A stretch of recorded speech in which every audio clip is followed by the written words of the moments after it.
ရက်ကတော့ကျမပြေးလမ်းမပေါ်ကစတိုးဆိုင်လေးတစ်ဆိုင်မှာရေခဲမုတ်ဘူးလေးဝင်ဝယ်ပါတယ်။ကျမရဲ့အနောက်မှာငွေရှင်းဖို့စောင့်နေတာကကိုနဲ့အသက်မတိမ်မရိပ်လောက်ရှိတဲ့မေတီလာရှင်ဆရာလေးတစ်ပါးပါ။သူ့လက်ထဲမှာစာရွက်ညက်တဲ့ paper clip လေးတွေပါတဲ့ဘူးလေးကိုကင်ထားပါတယ်။ဒါနဲ့ကျမလည်းငွေရှင်းကောင်တာမှာငွေပေးရင်ဆရာလေးအတွက်ပါယူလိုက်ပါလို့ပြောလိုက်ပါတယ်။ဆရာလေးကလည်းဝမ်းသာအားရနဲ့ဒီဘူးထဲက paper clip ပန်းရောင်လေးတွေကိုသူ့ပဝါမှာညှက်ဖို့ယူရင်ကောင်းမလားမယူရင်ကောင်းမလားစဉ်းစားနေတာပါလို့ဆိုပါတယ်ဘယ်လိုပဲဖြစ်ဖြစ်သွားရင်းလာရင်အလှသေးသေးလေးတစ်ခုကိုလှုပ်လိုက်ပြီးတော့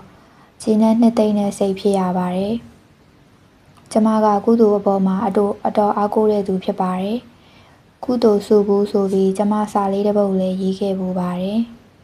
တကယ်ကိုကုသိုလ်လေးတွေကိုစုဘူးလို့စုတတ်တဲ့သူလည်းဖြစ်ပါတယ်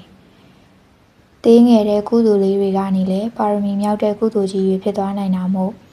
ကောင်းတဲ့အာယုံတွေအပေါ်မှာကောင်းစိတ်လေးထားဖို့ကသာအဓိကကြတယ်လို့ယုံကြည်မိရပါပဲဒါကြောင့်အခက်အခဲတွေ့တိုင်းလည်းအဲ့ဒီကုသိုလ်တွေကိုအမြဲတမ်းသစ္စာဆိုလေးရှိပါတယ်ကျမကနေ့တိုင်းလုပ်တဲ့ကုသိုလ်လတိုင်းလုပ်တဲ့ကုသိုလ်တွားရင်လာရင်ကြုံသလိုလုပ်တဲ့ကုသိုလ်တွေကိုသစ္စာဆိုပါတယ်လို့ပြောတော့တယောက်ကတွားရင်လာရင်လုပ်တဲ့ကုသိုလ်ဆိုတာဘယ်လိုပါလဲလို့မေးပူပါတယ်အရှိမရေးခဲ့တယ်လို့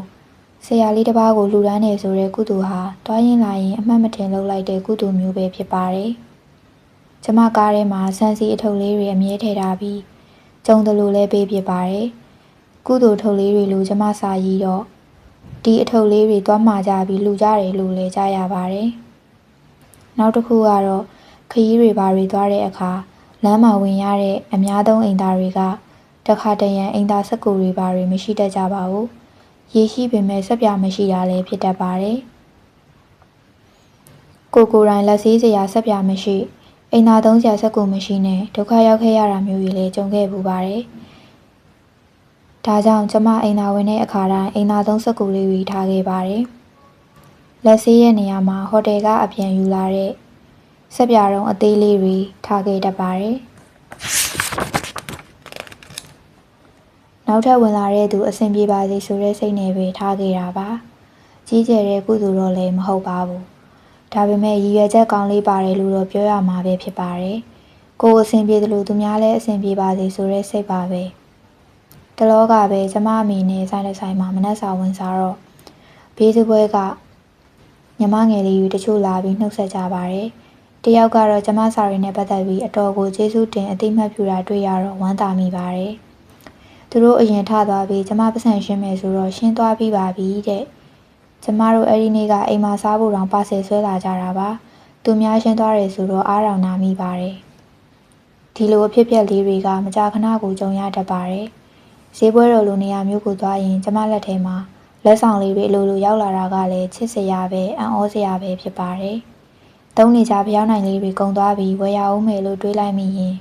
အိမ်ကိုဖျောင်းနိုင်လေးတွေအမွှေးတိုင်လေးလက်ဆောင်ရောက်လာတတ်ပါတယ်